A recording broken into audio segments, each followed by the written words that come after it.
everything we the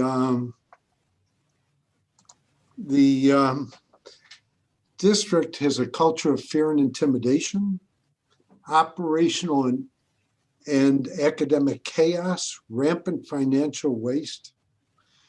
Distinguished educator said the board does not care about our students. Indeed, we feed them gray-green bologna. The board feeds itself caviar. My qualifications and experience. I'm a member of the Rochester Business Hall of Fame, Master's in Education Policy from Harvard, Significant Citizen of the Year from ABC. It's time for our community to rise up and demand that we have a great district for our students. We are cheating our students. Thank you. Thank you, Mr. Klein. And when you're ready, Rebecca, Mr. Patterson, your 90 seconds starts now. My name is James Patterson. There comes a moment in one's life that they should ask themselves, has my input been of value to others, and have my accomplishments been an influence to a younger generation? I think the general principle of alleviating poverty is by facilitating self-sufficiency. That's an area of literacy, both in the educational realm and financial, which I think that should become also a part of what we're teaching our kids. We all have a moral and ethical responsibility to help the less fortunate. Again, my name is James Patterson. My education, my master's is in education, and I'm a certified teacher. I've taught for MCC. I should say I was a counselor in the Doorway to Success program for MCC, which prepared Black and Latino males, for introduction to college. They weren't prepared. I've also taught at BOCES, the Rochester School District, and the Career Pathways of Public Safety program. I actually built the police end of it, police, fire, EMS, and 911.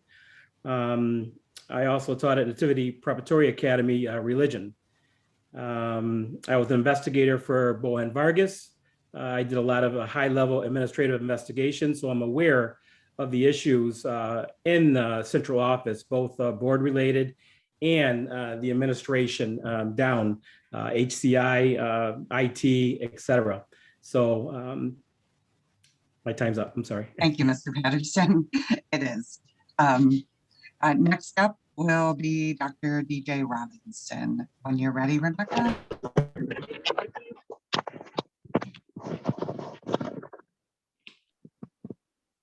All ready? Go ahead, Ms. Robinson. Hi, everybody. My name is Dr. DJ Robinson, and I am a Rochester native, a graduate from Rochester City School District. I graduate from an alternative school, which was Josh Lofton High School. I am a parent of 15 years of the Rochester City School District. I also am a teacher currently for the last 7 years in the Rochester City School District, but I've been working for the Rochester City School District for 15 years. That's pretty much all that I can say in about 90 seconds. And I just am asking for your vote. I know what it is to be a parent in this district, a product of this district, and overcome some of the barriers that have been challenging this district as well. I understand what it is in the classroom from not only a teacher's perspective, but a parent and a student perspective. So I'm asking for your vote. Thank you for your time. Next up will be Camille Simmons. And when you're ready. Good evening, everyone. My name is Camille A. Simmons. I am a product of Rochester, New York. I graduated from the district. I'm also the parent of a child who graduated from the district. I know firsthand what the experience of long-term suspensions and the effects that it can have on a child. I've worked in the district or around the district with programs for over 15 years. So I've worked with students that are English language learners. I've worked with students who have had special education diagnosis and students with disabilities. And I've worked directly in the homes of students and parents and caregivers. I've worked with homeless students, so I know firsthand what the beat is, the heartbeat of our students is. I also recognize that our students are founded in a system on structural, institutional, and systemic racism. So oftentimes we speak a language or a narrative that our students are deficient. They are not deficient. They are trying to survive in a system that is deficient. And that is why I am running. One of the things I've done in addition to direct care is I've overseen college and career readiness, where students have been exposed to HBCUs, local colleges, as well as CTE and other skilled trades, so they can understand what the pathways are available to them. I've helped with youth employment, and I also have served as a continuous improvement manager with a collective impact initiative. I bring to the table my heart, my mind, and my ability, and my Master of Science in Strategic Leadership, but more importantly, my dedication to the students of the Rochester community. Thank you. Thank you so much. Next up, Tatiana Welch. Hello, everyone. I'm Tatiana Welch, and I come to you guys with my education experience as well as my teaching experience. I started teaching at Georgia State University's Upper Bound program in the SAT prep vocabulary class at 16, and I've been there ever since. I've been teaching up and down ever since. I've been between Rochester City School District at 12 School, 33 School in Edison. I've also been through Baltimore County School District and a school district in Georgia. I've been through many different school districts, so I feel like I have the knowledge to know what our school is missing, what our children is missing. Also, I'm a parent of 2 children in the district as well, and I've also been putting my 17-year-old sister through school as well, who's living with me.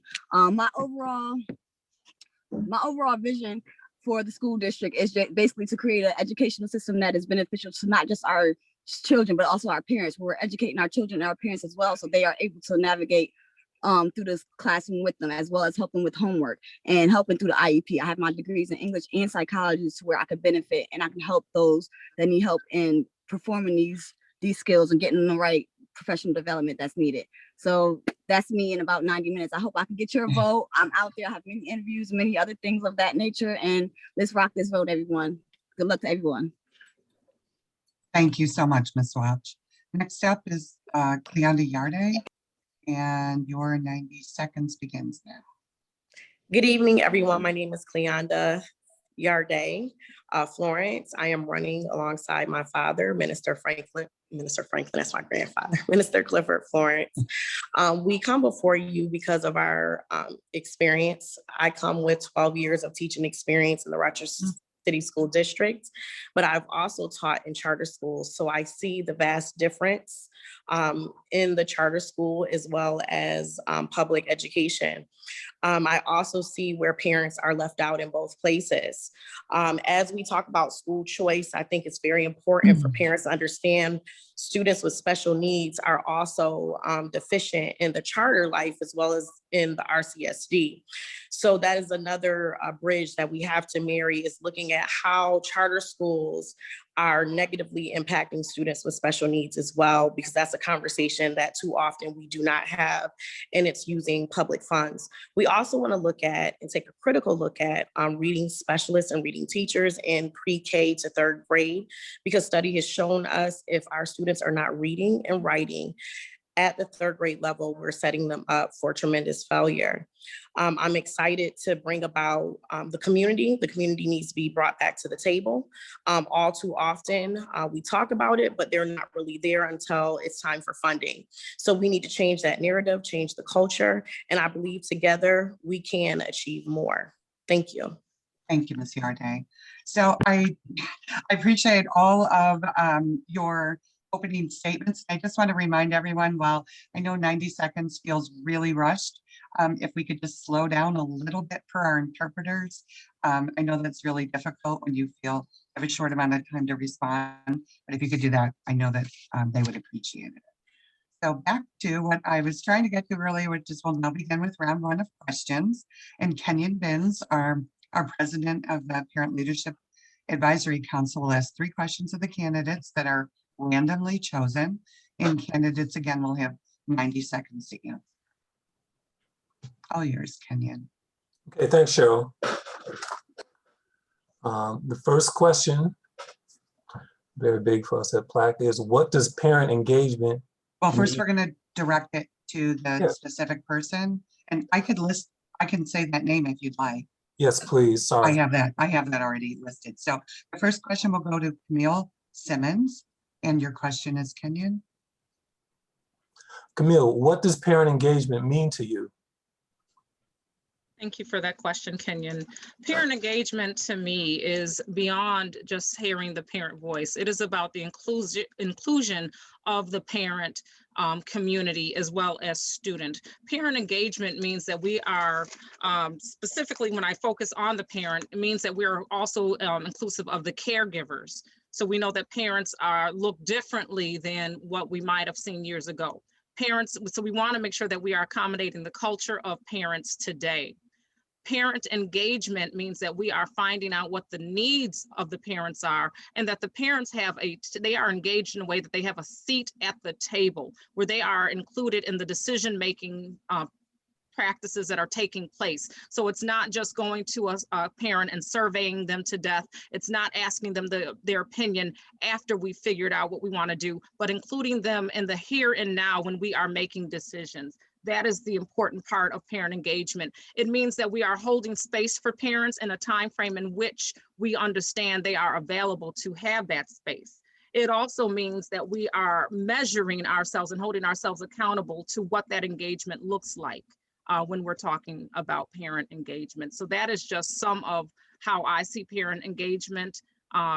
And getting that feedback from parents is very important to know. Again, that accountability and that clear communication is imperative to that engagement. Thank you, Ms. Simmons. Thank you. The next question will go to Tatiana Welch. Go ahead, Kenyon. Hi, Tatiana. Yes. Where do you stand on the current rezoning initiative, whether to keep the district's managed school choice policy, and whether or not the district should move toward neighborhood and community schools? So I feel as though the district should move towards neighborhood and district schools. So that is the most difficult part of trying to hold parents accountable for getting the district may afford the bus passes. That's not right. And then plus the kids that are going to these schools need to be community raised. You know what I mean? As long as you're in your community, this is how we create community unity, by make sure our kids are educated together. Our family are coming to these family events in our schools together as a point of community schooling, so that we're closer to our neighborhood, closer to our community, and getting our parents involved more. Parents to feel more safe going to these schools if they're close to their home. That's our divide in the city. Our divide is having to go to different places, and we can also lower the violence that we're having in our city as well by having community schooling. Great. Thank you, Ms. Welch. So question 3 will go to Joseph Klein. When you're ready, Kenyon. Okay. Joe, parents are sick of the high turnover in superintendents in the district. What will you do to help our current superintendent be successful? I visited Leslie when she was superintendent at Rockport. Everything ran tightly. She has the capability. Our board, according to the distinguished educator, micromanages, interferes, gets their friends hired, chooses curriculum based on field trips from publishers. The first thing is to get the board out of micromanaging and interfering. Second is to find out what Dr. Meyer-Small needs, and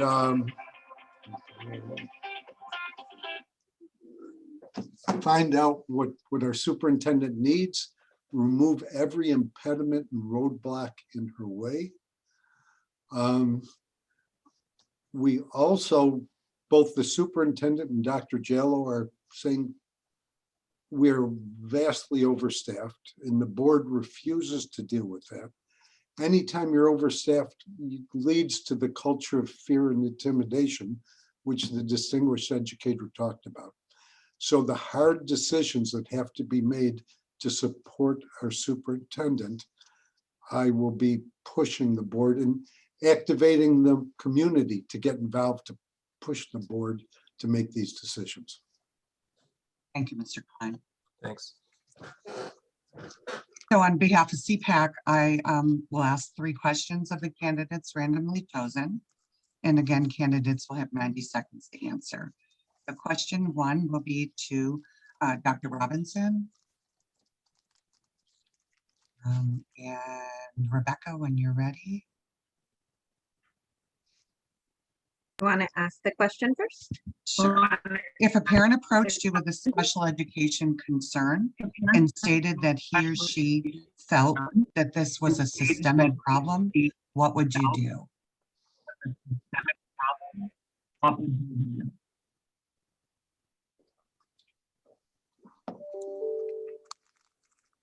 Were you able to hear that, Dr. Robinson?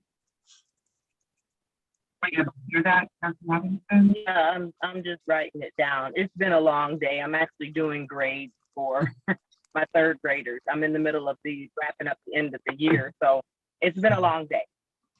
So you say if a parent approaches me with a special ed concern and thinks that special ed concern that she's having is related to systemic racism, is that correct? What I'm understanding? A systemic problem? What would you do? Systemic problem? Okay, I'm sorry. Systemic problem. So I don't understand. Is that based on discrimination? I'm actually doing what I would probably do. Does the child think that they're being discriminated against because of the special education IEP, or does the child think that they're being discriminated against systemically because of the racism part? Let's pick one that relates to education concern. Education. So, I'm kind of answering your question by asking these questions, because we want to make sure that we're not asking open-ended questions when it comes to systemic concerns, because there are multi-levels of systemic issues in this district. And so we have poverty issues, we have educational issues, we have also students that have been socially promoted that may have received an IEP erroneously, especially Spanish, not Spanish speakers, but speakers of second languages. And so what ends up happening is, because the child can't speak a certain language, I have one child in my class who can't speak English, but she can calculate math like it's nobody's business. However, she's received an IEP because she's not able to speak English. It doesn't mean that she's not smart. So I would ask these same type of questions that I'm asking you. That would be my response. Let's find out what exactly. Thank you, Dr. Robinson. That problem. Time's up, Dr. Robinson. Sorry about that. I know 90 seconds can go fast. Question two will go to James Patterson. So when you have learned that some district personnel are in non-compliance with the Individual with Disabilities Education Act, known as IDEA, which is a federal law, how would you like to see it handled? And what are some ideas you have to prevent these issues from becoming systemic? You cut off the last part of your question. What are some ideas you have to present to prevent issues from becoming systemic? And just answer the first part of it. When it comes to district personnel and non-compliance, again, this is where I think Joe Klein mentioned earlier that the board's job, and this has been the issue for quite some time, the board's job is not to manage and micromanage, it's to govern. So if that's brought to our attention, then I would think as a board member, I would direct that individual first to whoever or whatever administrator of that school that they're having the issue with, to them first.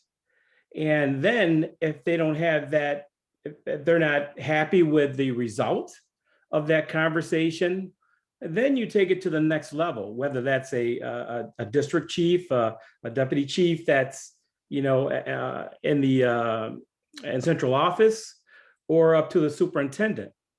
But I think too many times, you know, from what I've heard, is that the board tends to micromanage when they should be governing. And then if it rises to our level, obviously that we should become involved and pull the parties in that are responsible, you know, for that issue and having not responded to that issue, and deal with them directly. But that is not our job primarily as a board Again, it's governance versus, I'm sorry, time's up. Thank you, Mr. Patterson. I appreciate it. Question 3 is directed to Ms. Cynthia Elliott. Ms. Elliott, how will you support implementing the consent decree for special education as an RCSD board member?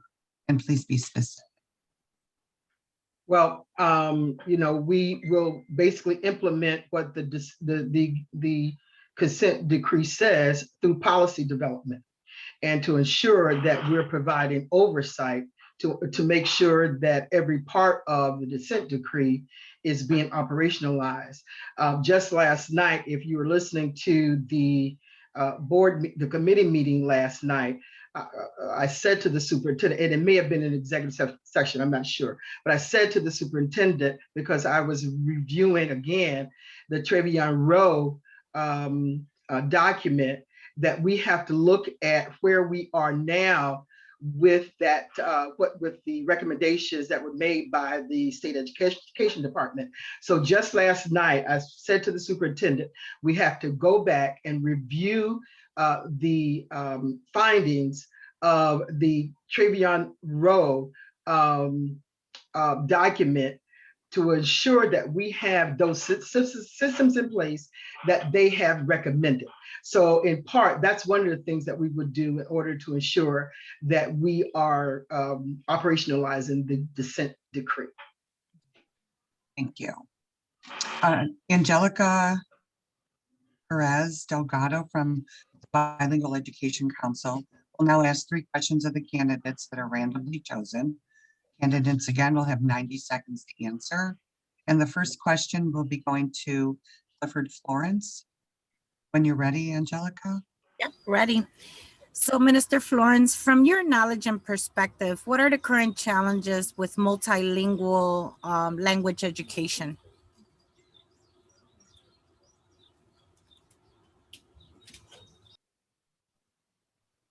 Thank you for the question.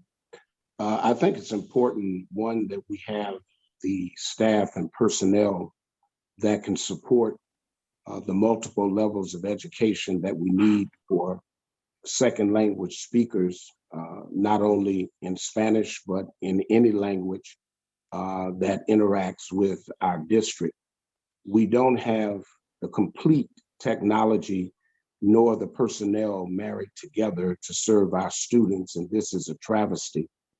I would hope that as a team with Cleonda and myself and the other board members, that we would be more aggressive and decisive in making sure that the personnel and the financial support is there for the success of all of our students and families who also have barriers when they advocate for their family members, that there are not enough interpreters and people there that can support them to get the best for their children. And thank you so much for the question. Thank you, Mr. Florence. Question 2 will be going to Joshua Barra. Hey, Josh, what will you do if you become commissioner to promote and support bilingual education? Thank you. It's a great question, because our role is not simply to govern, it's actually to promote and to be a public voice and to be responsive. I would actually make it a clear point to say that, when you have bilingual education, it should not be relegated to one school only. We shouldn't say if you need language services that you're actually going to have to go to one particular place. You should be able to go to either your community school, your neighborhood school, or another school of your choice, depending on which way the district goes. So we need to promote these opportunities, not just in one school, but in multiple schools. In addition, we need to make sure that when we're promoting this not just to in-house or in school, we're promoting to the families. Part of being engaged with parents is actually give them an opportunity to express themselves. Parents are always engaged. Parents love their children. They're engaged. We need to make sure that we can promote what we're going to do to help them stay engaged. I think that the greatest challenge we face in terms of promoting this is the great number of additional languages coming out there. We often think just about Spanish. And don't get me wrong, that's important. A lot of students, are beginning to learn in Spanish, but we have a lot of students who don't have that additional, have the language skill, and it's not Spanish, it might be in Nepalese, who knows what. And so we need to make sure that we reach out to those communities as well. I think that part of the power of a community school is to have those non-profit partnerships that should include, is additional language support needed, not just for the student, but for the family as well. So this all kind of ties together. If we want to support our students where they're at, we have to know where their needs are. And if in the case of English as a second language, that's just one, but we need to make sure we're doing it for all students. And I would make it a point to publicize that as much as I humanly could. I think all board members would probably agree with that. Thank you very much, Josh. And question 3 will go to Cleonda Yarday. Okay. How would you ensure that multilingual language students are given the necessary resources to function effectively within the district? Hello, thank you for that question. And that's where the rubber meets the road. It's about getting resources where they need to be, but most importantly, as the board members getting out to the schools to be able to understand if the resources that were placed there, if they're truly doing what they were intended to do, or if more resources are needed. Too often, people say that there's a budget line item for said things, but then when you go to the school, it doesn't look like anything that they said it was supposed to be. So this is where board members' introspection has to come into play. Each board member is supposed to have so many schools that they're supposed to go and visit. And this should be a part of your visit. What is going on are, for an example, the multilingual students, are they getting the resources that they need? Are the teachers being staffed accordingly? Do they need extra supports? Are the parents feeling supported when they go home with this? So it's more than just making sure the support is in the classroom, but also is there policy around this to ensure that this will continue, that it's not grant related. So there's a lot of layers to this that have to be funneled out. And you also have to get the parents to the table, because when they get home, do the parents have the resources to be able to continue to help their children be successful once they leave the seats in the classes? Thank you. Thank you, Ms. Yarday. Alrighty, round 1 is over with. We'll now begin with round 2 of questions. Eamon Scanlon is Education Policy Director with the Children's Agenda, and he'll be asking 4 questions of the candidates randomly chosen. Candidates, again, will have 90 seconds to answer. Question number 1 will go to Joseph Klein. When you're ready, Eamon. Yes, thank you. So, Mr. Klein, RCSD's enrollment has declined 35% since 2000. RCSD's declining enrollment significantly contributes to the district's structural deficit and will continue to force more school closures unless enrollment stabilizes. What specific initiatives will you support as a board member to stop declining enrollment? Well, the district is declining because not only are we a failed district, but we have managed to rupture the care between our teachers and our students in some cases, our teachers, our students, and our schools. And if there's a feeling of not caring, parents will go to the suburbs, they'll go to the charter schools, they'll go to private schools, they'll just leave the area, period.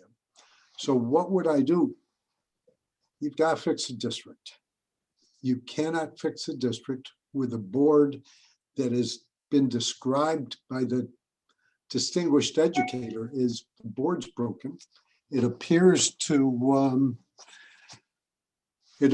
follow the lead of the RTA, which is contemptuous of parents and students and the good teachers.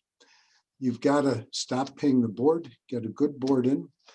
You've got to go back to neighborhood community schools, get better teacher training, get better teacher recruitment. You've got to give principals authority to hire and fire. You've got to go to the state and say, get rid of these mandates. We need a fresh start. And you've got to create a great district. We have the money to do it. We should be doing it. It's obscene we're not doing it. Thank you, Mr. Klein. The second question will go to Dr. Robinson. Dr. Robinson, young students who are expelled or suspended are as much as 10 times more likely to drop out of high school, hold negative school attitudes, and face incarceration than those who are not. according to the U.S. Department of Education. Than those who are Students in pre-K according to through the US 3, Department of third Education. grade were suspended 224 times in the Third grade 2018-19 were school year at RCSD. 124 Would times you support a ban on suspensions at for our pre-kindergarten through third grade? support a Why or ban why on not? pre-kindergarten through third grade. Why or why not? Okay, so would I support a ban on suspension K through 3? I think I probably would, because what we have, one of my 3 points that I'm focusing on is the social, emotional, and behavioral health education for all of our students. Also culturally relevant curriculum. And for that age group, when we have behavioral issues in the classroom, a part of the reason is because the curriculum is not even culturally relevant to the students that we're teaching. We're also not teaching our students the social, emotional, and how to handle the traumas that they are dealing with at home. I was actually long-term suspended from the Rochester City School District, maybe as long as some people have been on the board. But I would more than likely lean toward banning pre-K through third grade suspension.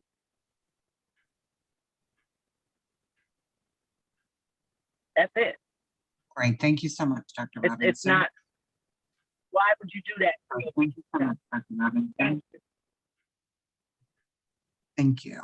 We're getting a little bit of feedback. I'm not sure where it's coming from, but if you're not speaking and you could mute yourself, that might be helpful. Question 3 will go to Joshua Barra. Hi, Josh. RCSD is receiving $313.2 million in federal stimulus money, and New York State has also committed to fully fund foundation aid by the 23-24 school year. This is a once-in-a-lifetime opportunity to meet students' needs and restructure education in Rochester. As a board member, will you commit to a participatory budgeting process that gives special weight to the voices of students and parents in how to spend this money? What is your main priority for spending this money? Thank you. That is a great question. In fact, it's probably the elephant in the room. We are about to receive an amazing amount of cash infusion. It's a great opportunity, but it's also a short-term opportunity. To directly answer the first question, would I commit to a participatory process? Yes, absolutely. When you say weighted, I'm not sure what weighted means, but would the weight be given? Yes. I'm not sure what weighted would mean. So that's a cautionary yes. For me, the most important thing is to invest dollars that are great at front-loaded costs and don't have long-term carryover costs. So it doesn't do you any good to hire on or to bring on a program that only has support for 2 to 3 years and then to forget about it because we run out of funds. So what I would suggest is that we need to commit now to opening at least 3 or 4 community schools. And it's not just a neighborhood school, but a community school where neighborhood schools have resources associated with them from nonprofits, from other entities to give wraparound services and other resources to the families of the children and the children themselves who go to those schools. That'd be a high priority for me. The other thing I think we need to look at is we're not the only body receiving funds. So the city's receiving funds, the county's receiving funds. We want to make sure we collaborate with them in order to better use the funds we are getting. So we should be looking at opportunities to save funds by combining our purchasing power and by making it clear that we're going to use our collective strength to make better rates with insurance for other entities as well. But in the long term, in the very short term, we need to make sure that we're providing the resources to the students who have lost out over this past year. In particular, I would mention reading teachers. We let them go. We need to bring them back. Thank you so much. Thank you very much. Question 4 will go to Tatiana Welch. Ms. Welch, this year the RCSD budget was released late. There was only one public hearing for parents and community members to give input, and all the specific position codes for things like reading teachers were removed from the budget book. Are you committed to making the RCSD budget more transparent? And what specifically would you do as a board member to make it more transparent? As a parent with students in a district, with children in the district, I am absolutely committed to making it more transparent for me and other parents as well as our students. I will want to ensure that I am able to create a student-ran board where 2 of our commissioners are, well, each of our commissioners have 2 students each, one from each of their school, because breaking down the math, that's 14 schools per commissioner. I will also ensure transparency by simply reporting these in the newspapers. Back in the day, it was mandatory for the school districts to do that, and I want to re-implement that, as well as keep it transparent through any social media that I have and any social media that the school board has as well once I get on there. So as being in the community as I am now, I'm already in the community hands-on, and I will continue to be doing that hands-on and going to these doors and going knocking on families' doors, see what they're missing, what they need, what they thought was going to happen, their opinions, and what they like to see happen for the budget as well. So there's a couple of things there that I can do, and calling them, and again having these events where I'm having information events and making sure the parents are included, and forcing these professional developments for not only teachers but also creating them for parents as well. Thank you, Ms. Welch. Next, we have Carmen Torres from the Children's Agenda, and she's going to ask 5 questions that were received from the general public. Candidates, again, have 90 seconds to answer. Question 1 will be to Clifford Florence. When you're ready, Carmen. Sure. Minister Florence, this question is for you. Do you believe charter schools are helpful, harmful, or have no effect on the Rochester City School District? And do you support decreasing, expanding, or keeping charter school enrollment the same?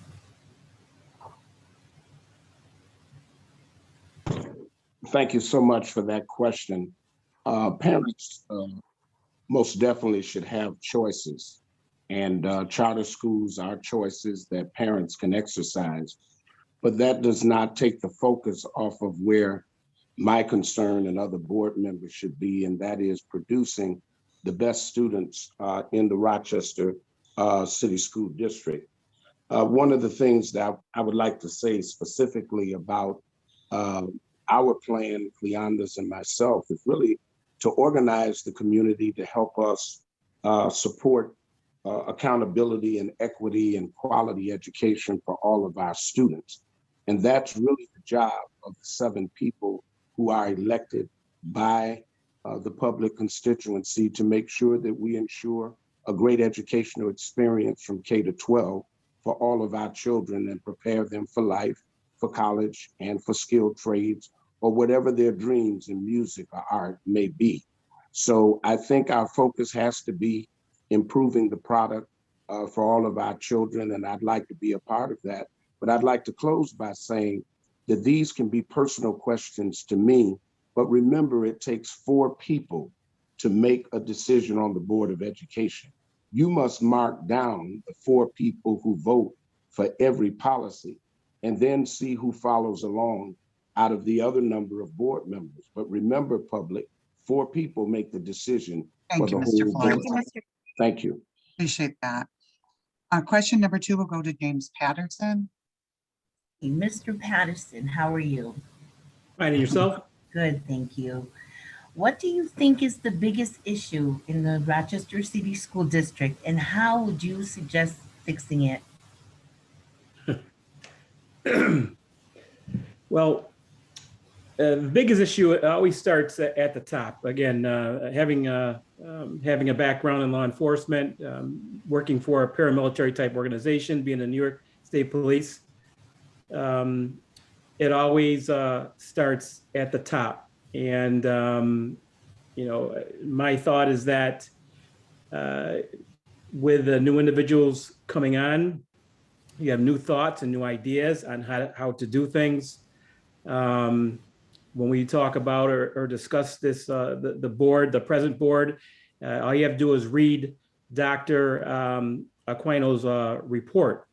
And with 100 and some, recommendations or issues and 80 some recommendations.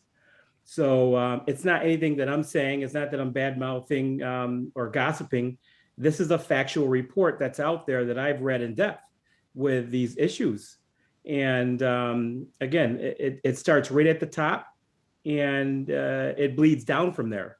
There's a lot of things that I investigated in the administration when I worked for BOE and Vargas in investigations, top level investigations things that are just unacceptable. So again, if a house has a crack in it, its foundation, it's going to fall. And we're in a free fall here at the district. Thank you, Mr. Patterson. The next question will go to Cynthia Elliott. Good evening, Ms. Elliott. I have a question for you. It's pretty long, so bear with me. Currently, students are being bused all over Rochester, primarily because of the 1.5-mile minimum busing distance for reimbursement regulations by New York State. Parents want to have their child or their children bused because of their fear of having them walk the streets of Rochester to the nearby school, even if they think it is a good school. How would you establish busing under 1.5 miles? And thank you for that question. This has been an issue that I have worked on probably for the last 8 years. We looked at and we've talked to our state delegation about expanding that such that we can get the reimbursement for it. At this point, during that time, the state was unwilling to do it. And so I'm hoping now with a new delegation that they may reconsider that 1.5 legislation. But having said that, I think the best way we can do that is to have our children to be bused within the zones, within their schools. There's a lot of issues with crime that is in the neighborhood. That's one of the reasons why they want their children to go to be bused, and they choose a school outside of the neighborhood. But if we can bus those children within the neighborhoods, within the zones, I think that is a far more cost-effective way for us to do it. Plus, it reduces the absentee rate. And there's some real issues within our community, and transportation is a real need, but we have some exorbitant costs. And if we can reduce those costs by having our students to be transported within their neighborhoods, within the zones, I think that our parents would be satisfied with that. Thank you, Ms. Elliott. Thank you. Thank you very much. Question 4 will go to Cleonda Yarde. Good evening. My question to you is, what are the primary roles and responsibilities of a school board member?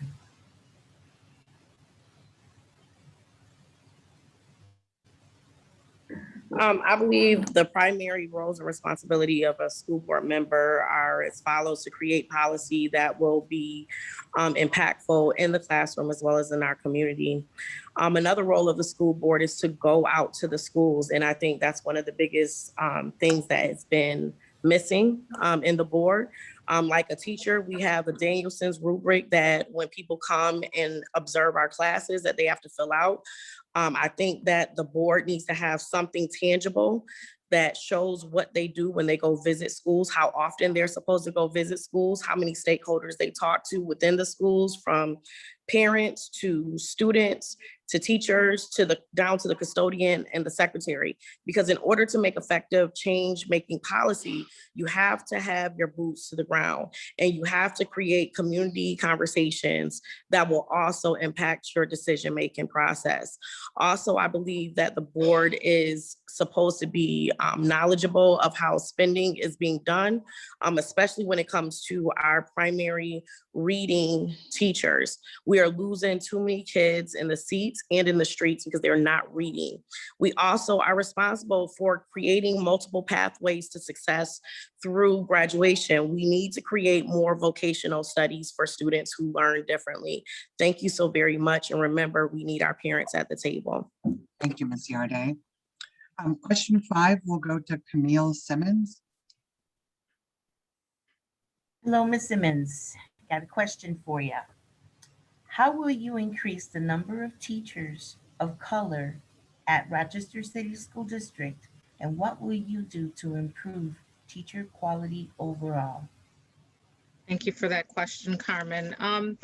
Teachers of color, we talked at another forum about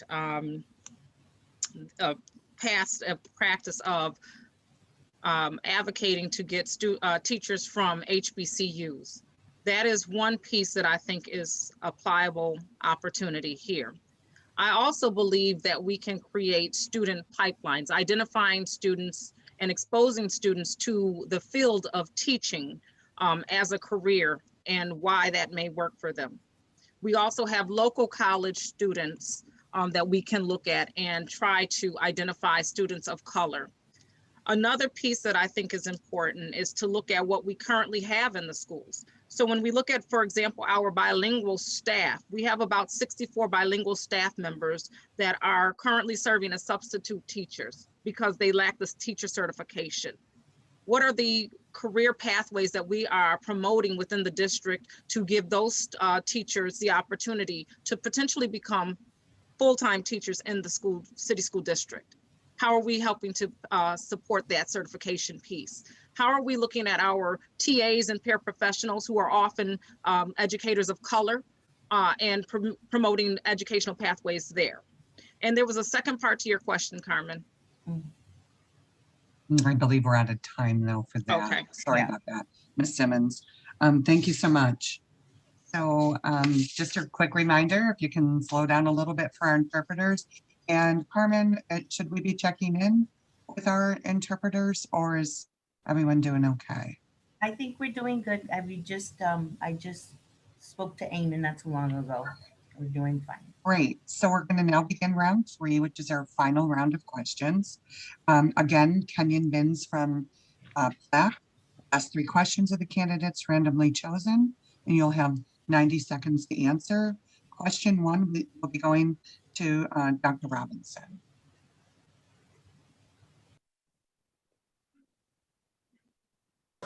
Okay, hi everybody. Dr. Robinson. We've all heard the rumors of infighting on the school board. What would you do to help the school board function more as a team with a single goal of improving the school district?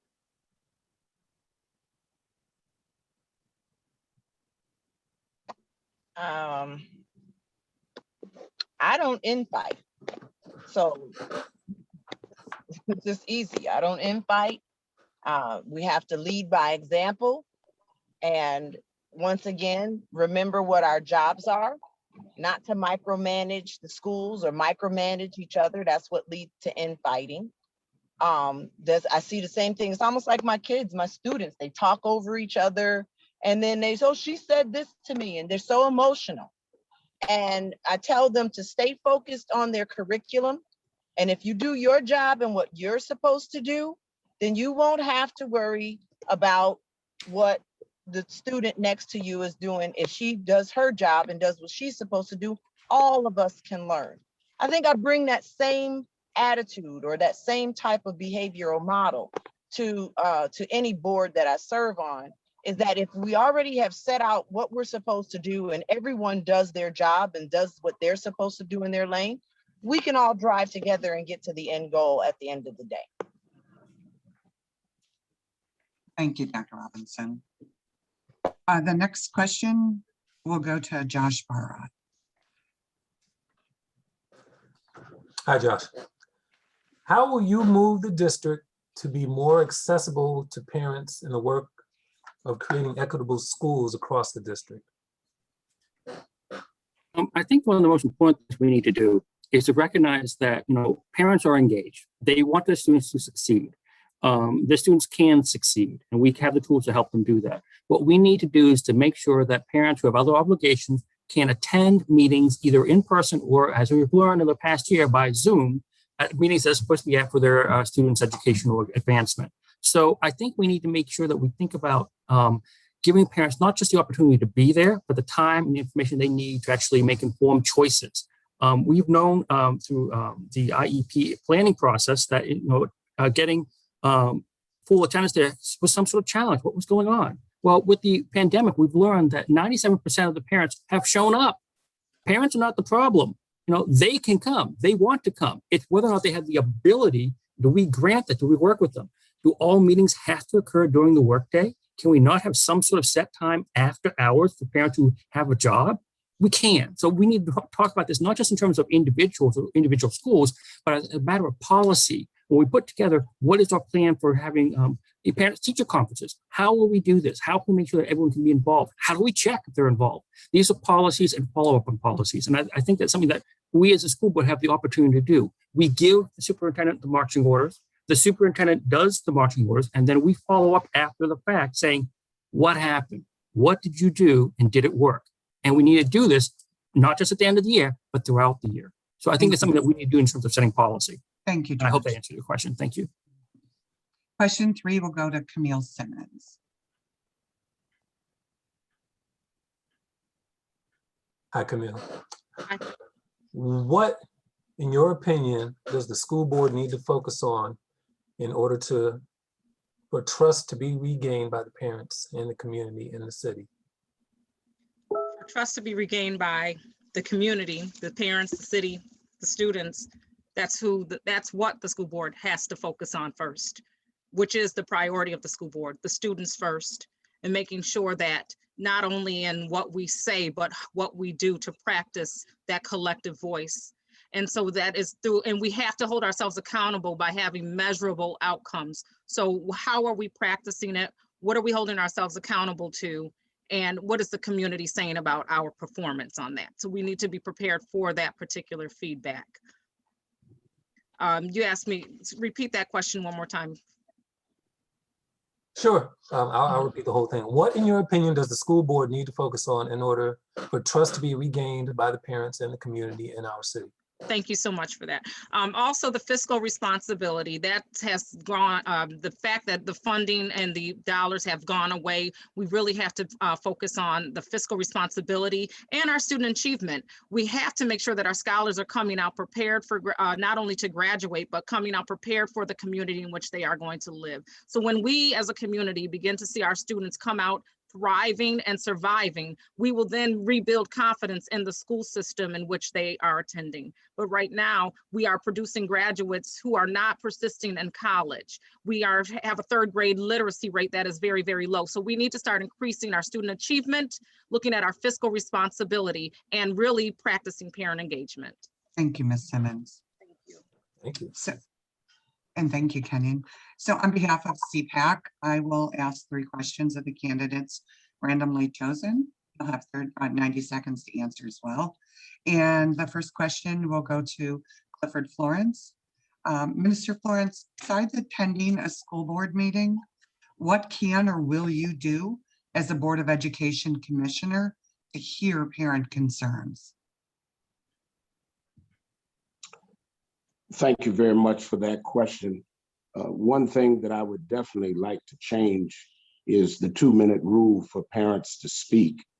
I think that we should plan an agenda that is geared for public engagement first and foremost. And I'm a part of the Take It Down Coalition. We were very instrumental in starting a 3-year communication with Van White because there was limited time given to parents. And we were concerned by holding every quarter a public conversation with Van, and it was open to all the board members. Only Van White would come every session. So certainly I would want to appeal to the colleagues on the board is that no one board member should appear representing the board. All of us who are elected officials should want to be a part of the community conversation. Thank you. Thank you. I appreciate that. Question 2 will be directed to Cynthia Elliott. Ms. Elliott, what do you think is the greatest challenge in RCSD regarding special education? Can you repeat the question? Sure. What do you think is the greatest challenge in RCSD regarding special education? I really think that the fact that all of our students, although we say that we have for our students the individual educational plans, they're not always followed. And then there are also systemic issues that tend to be barriers for our students with special needs.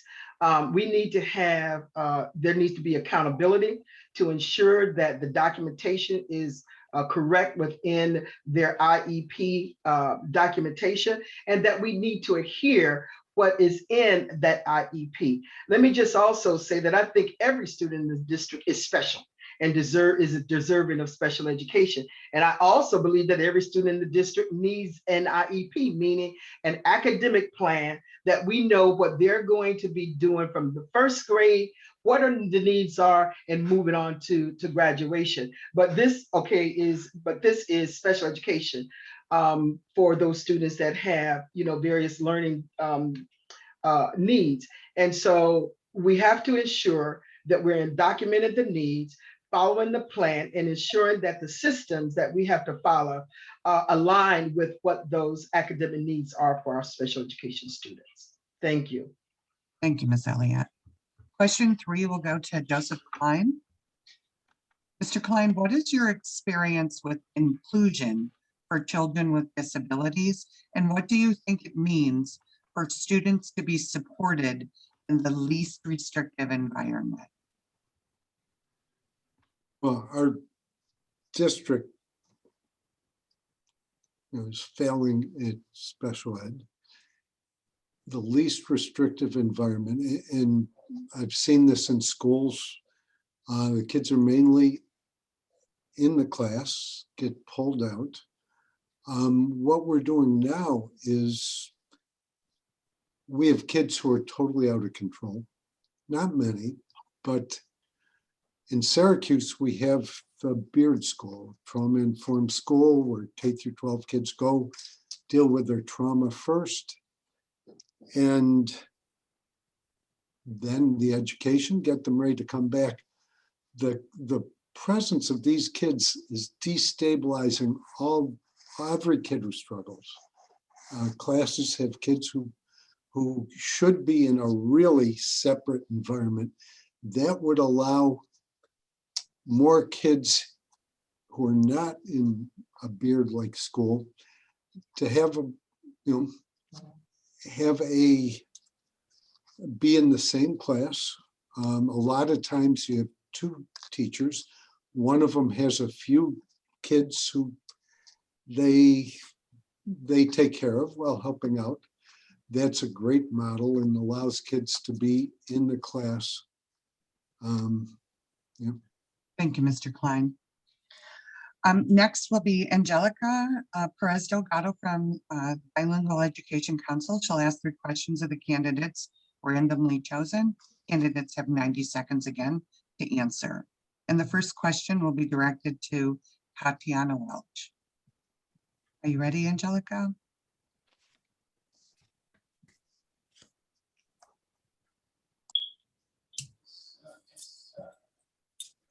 Angelica? I am over here talking and mute. Sorry. Oh, sorry. Thank you. All right. I'm sorry. So once again, the question is, how will you ensure that you're bringing parents of multilingual students who may have limited English proficiency into the decision-making process and ensure that their voices are elevated? Yeah, so my bilingual community is also a platform I'm running on to make sure they have translators in every school, on every board meeting, at every board meeting, and not just Spanish. We have Arabic students, we have African students with different languages, we have Muslim students with different languages, and we also have Asian students with their Asian languages. So we have to be multicultural in our translating staff as well. They should all be included, parents and students alike. So that is my fight there, to make sure all schools, all meetings are equipped with every translator that is needed. I also, as I am running, ensure that I have bilingual material as well out there. So I am definitely on the track of bilingual and ensuring that we have those classes for our parents to learn English and our teachers, and our students. So that is my thing about bilingual parents and students. Thank you, Ms. Welch. The second question will go to James Patterson. Okay, James. I'm going to give you a different kind of question. I'm wondering how familiar you are with the bilingual education settlement and the memorandum of understanding that established the Bilingual Education Council. And if you're not familiar, what steps will you take to make yourself familiar with it in order to support the efforts of bilingual education? Well, it's a great question. Thank you, Angelica. No, I am not familiar with that. But like anything in life, I'm an educator. So I will learn, just like I've learned anything else and researched, even being running for this campaign, just doing research into that. Just to let you know, I have went over and spoken to Principal Caterina Leone Manino, excuse me if I pronounce that last name improperly, over at school number 17, and spoke to her in depth relative to a dual language enrichment immersion program that she'd like to have over there. Her idea and my idea is to have a school such as Spanish is taught during the first portion of the day and English is taught during the second portion of the day. Therefore, these students, they grow, they learn, and they're in community with one another much quicker, much faster at a rapid pace. And then again, you could have individuals that speak other languages, be at that same school, taught whatever the curricula is in that language, but then in the afternoon, they're learning English. I think they would learn and adapt that much quicker. Community engagement teams and advocacy, we need to work with the mayor's office, she indicated, local legislators, assembly reps, and support of neighborhood, the Rochester Teachers Association, and school board planning teams. So this is a conversations that I had once again with Principal Caterina Leone Manino. Thank you very much. Thank you. Question 3 will be directed to Cleonda Yarde. So from our perspective, we feel that the district has always treated bilingual education as a deficit. From your perspective, what are the advantages to being dual language education? Thank you for that question. And I love that question because when I was at Wilson Magna High School, we had a wonderful opportunity to go to places like Costa Rica, Spain and France, to be able to see not only the importance of the language, but the culture that's associated with the language. And I think that's something that is needed. I think the community within the language is something that is needed. And whenever we're void of those things, then people begin to see multilingual opportunities as more of an add-on, opposed to something that is needed for greater success. I believe that we need to expand it. We need to look at not only Spanish, but we look at African languages, that we look at, there's a litany of languages, and I think people are fearful of the unknown. And because they're fearful of that, it gets in the way of getting the resources to that particular department. So I believe that's something that's needed at an earlier age, because studies have shown that bilingual language is a lot easier to grasp when you start at an early age. And it would be great if our pre-K through 3 would also have a bilingual piece to their learning and reading and writing. So that is my response to your question. And thank you again for that much needed question. Thank you, Ms. Yarde. Well, thank you everyone for your questions submitted and to the candidates for such meaningful answers. We'll close out our question rounds, and we'd like to move on to candidate closing statements at this time. And we're going to call on each candidate to give closing remarks. You'll each have 90 seconds again to do so. And I will call on you in alphabetical order. And I'd like to begin with Josh Barra. You have 90 seconds. Win the race, I go first. My name's Josh Barra. I'm seeking your support for RCSD school board committee member. I think it's really important that we have people in place who are going to be supportive of each other, who are not going to fight, who are going to collaborate. I have over 10 years experience of working in a harsh environment, county legislature, getting things done by not trying to take personal credit, by just being engaged, by being professional, by being polite and being a straight shooter. If elected, I'm not going to make you promises, but here's what's going to happen. I'm going to serve as a champion of students with special needs. I have a passion about this. I do not think they should be relegated to other schools. I don't think they should be shunted aside. I would be a budget hawk. I have a lot of experience of finding where the money is hidden in $1 billion budget. I've done it successfully. I've saved the county money, hundreds of thousands of dollars. I believe we need to actually get more transparency in that process. I believe we need to hire more BIPOC teachers. We can't compete directly with other districts on the long haul. We need to establish that pipeline that Camille referenced. We need to make sure we have a culturally relevant curriculum, one that reflects the student population. And this is not a bad thing. It's not a difficult thing. We live it on the street every day. We have a culturally relevant curriculum. The school needs to reflect that. And I think we need to establish, particularly with the funds we have available to us now from the pandemic funding, to establish more community schools that are based in the neighborhoods, to have community resources attached to them, and that will provide services to the students and to the families so that the student as a whole will succeed. Thank you so much for your time. I really appreciate it. And I hope you have a wonderful evening. Thank you. Thank you very much, Josh. Next up will be Ms. Elliott. Thank you, and again, thank you for having us at this forum. It really does show the diversity in our thinking, which I believe is so critical for us to, as a district, to be able to move the academic achievement level. I've been doing this work on the district since 2006. It has been messy work at times, and yet I want to be in it for the children and families of our community. The community knows without question that I advocate for them, that I support them, and not only that, but that I love the children and the families in our district, and I love the Rochester community, and I hope that shows. I want to continue to try to get more teachers of color within the district, more culturally relevant curriculum for Black and Brown students.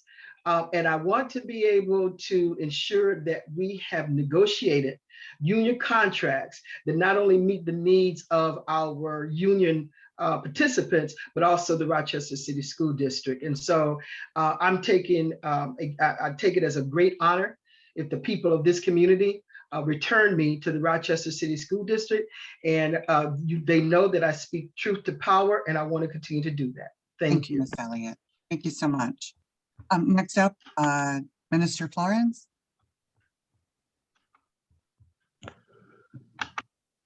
As I've spoken to parents and grandparents, uncles, aunts, graduates, and concerned citizens, I've heard one overwhelming message. It's time for a change. The dismal level of academic achievement in the Rochester City School District exists because our residents lack the political power to force the district to do what is necessary to fix all of our schools. And I, along with Cleonda and like-minded board members, can expose and challenge the forces that are preventing reform. But we cannot conquer these political interests alone. We need your help. It is time for a change, but it requires the school board and the community working together to achieve meaningful reform. Good intentions are never enough. Cleonda and I are asking for your support. Clifford Florence, 28A, Cleonda Florence, 34A.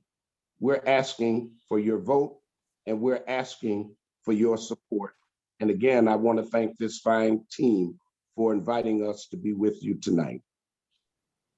Thank you so much. Appreciate that. Next up is Joseph Klein. Klein Steel, which I ran over 30 years, was judged best service center in the country and the world. It was after I stopped running it, but most ethical company, best manufacturer to work for in New York State. I'm used to organizations that work. The last 15 years, I have been in learning about urban education in the district. We should all be ashamed. Dead last in the nation in reading and math growth with the highest paid school board. The RTA appears to run the district They treat the students, the parents, and the good teachers with contempt. Our board allows this. It is time to stop the contempt and the lack of care. No more gray green baloney for our kids. It is, as Reverend Florence said, time for change. Please vote for me. I'm running with Dr. DJ Robinson. Vote for Dr. DJ also. But we all need to do this together. Our community has to rise up and demand change. Change not on the state level. Our kids deserve this. This is shameful what we're doing. Thank you. Thank you so much, Mr. Klein. Next up, Mr. Patterson. Me llamo James Paquito Espanol. I've worked with the Hispanic community. I was the president for the Rochester Hispanic Youth Baseball League, believe it or not. And I was able, what I'm saying is I'm able to work with different ethnic groups, and I'm willing to do that. Albert Einstein said the definition of insanity is doing the same thing over and over again and expecting different results. So if we want change, I'm asking, for your vote. I'm asking that you put my name out there, that, I'm running for school board. Again, I'm running on imagine, the keyword imagine. So imagine bridge builders, imagine community partners and community relations, reimagine collaborations and forward thinking, reimagine restorative practices, reimagine collective impact, reimagine cross-sector collaborations, reimagine rezoning and managed choice, taking a look at that policy, reimagine dual language learning schools, reimagine better fiscal responsibility, safety of our children, primarily, the state's independent monitor working with her, on-time graduation rates, reimagine literacy, reimagine support, motivation, and guidance for all our students, reimagine every school being a phenomenal place to learn, reimagine that money is equally distributed amongst all those schools, reimagine a different Rochester City School District. Thank you, Mr. Patterson. And next up, Dr. Robinson. Okay, I was waiting for my turn. I always get called last because of my last name. So my name is Dr. DJ Robinson, and I can just tell everyone that I am a product of beating what I think is the status quo with our educational system, especially in systemic issues and systemic relationships that are based on racism, gender, things of that nature. I tell you that my 3 points have been consistent throughout my run. Social, emotional, and behavioral health education for students and their families, a culturally relevant curriculum, and the last one is still the skilled trades and financial literacy for all graduating students. Those are my 3 points on the platform. Other than that, if anyone wants to ask me any questions, because I only have 90 seconds, they can go to my website. It's drdjrobinson.com. If you go on to the part where it says send me a message, you can ask your question and I'll do my best to get back to you. Again, I'm running with Joe Klein. His number is A31. My number is A26. I'm first on the list. And if you have any questions, wherever I can't answer, he can answer. And I'm sure that everyone on this board, with all of our diversity, we also have a lot of solidarity. We're here too, as Cynthia Elliott said, speak truth to power. That is one of the things that you can count on me to do. So I'm asking for your vote. Once again, it's drdjrobinson.com. A26 is first on the list. If you want to get things done, vote 831. Thank you so much, Dr. Robinson. Next up is Camille Simmons. First and foremost, thank you so much for having us this evening. Just want to remind you of my platform. I am running #1 on integrity, resilience, and collaboration. And my 5-point plan is one of collective voice, graduating our students ready for life, high quality and well-supported instruction, school resources, and equity. Collective voice is inclusive, parents and family, community, and educators at the table. Graduating ready is inclusive of CTE, skilled trades, and students persisting in college and ready to take on employment. High quality and supported instruction is about course rigor and the options available. That is about our bilingual and ELL students, our English language learners. We often discount our students. We need to create a continuum of rigor for our students and maintain those high expectations. Breaking barriers and creating high expectations is what I'm about. School resources are about the social emotional learning for our students, the mental health resources, and this needs to be across the board so that neighborhood schools actually make sense if we go with them. Equity is something that should be woven into every decision we make with our students focused. Our student outcome is the focus of what we serve. I've worked with our students for over 15 years, and I'll continue to work another 15 more. This is about a heart matter. I have not only the skill, but the will. I am number 32A on the ballot, Camille Simmons. Thank you, Ms. Simmons. Next up, Tatiana Welch. Hello, hi. So my name is Tatiana Welch, and I believe I am very qualified to sit on the RCSD school board, not only because of my professional background, but also because of my, my personal background of being a parent, being an educator, and adult lifelong learning. Even outside of the school settings, I am an educator. I educate parents, I help tutor parents and getting them paperwork that they need to get done. I'm also a caseworker. I believe, and my campaign team agrees, that education should be obtained through the power of creating bridges through the community and understanding. During our K through 12 lives, we are faced with many of life's major transitions. Support is important the most during these times. I had the cultural relevance as well as the personal and professional experience of being in the schools and talking to parents. I want to ensure it is known that I will be filling the seat for the children and the parents. And support staff is very important. And that includes social workers, counselors, trauma counselors, intervention counselors, accountability for our parents and our students, not just our teachers. We have to hold them accountable as well. I want to address the IEP and special education issues head on. That's the first thing I'm wants to do right away. Student jobs and governance, and making sure that they're followed on the school district and on the board, and they're making those informed decisions, and they're aware of all dimes being spent on their behalf. Also, most importantly, enrichment and extracurricular activities. These are the pathways to college or Thank to you, Ms. go. Welch. Oh, thank you so much. I apologize. No, that's okay. And last up is Ms. Yarday. Hello, thank you again for having us here this evening. Vote Minister Clifford Florence, 28A, Cleonda Yarday, 34A. My grandfather, Minister Franklin Florence, stated, 50 years later and little has changed. That in itself should shock us, wake us up, and engage us into the much needed right now change, because we are losing far too many children, first in the seats before we lose them in the streets. We have an issue with food deserts that are impacting. We have an issue of institutional, individual, and structural racism. We also have an issue with hiring and maintaining African-American teachers, social workers, and psychologists. We want to increase vocational studies. We also want to look at the work of the real team, something that was the first to be done, but not one board member has pushed it forward. We have an African and African-American Studies department that was not funded properly. So we have a lot of work to do. We have to get the bilingual department and the E&L department funded.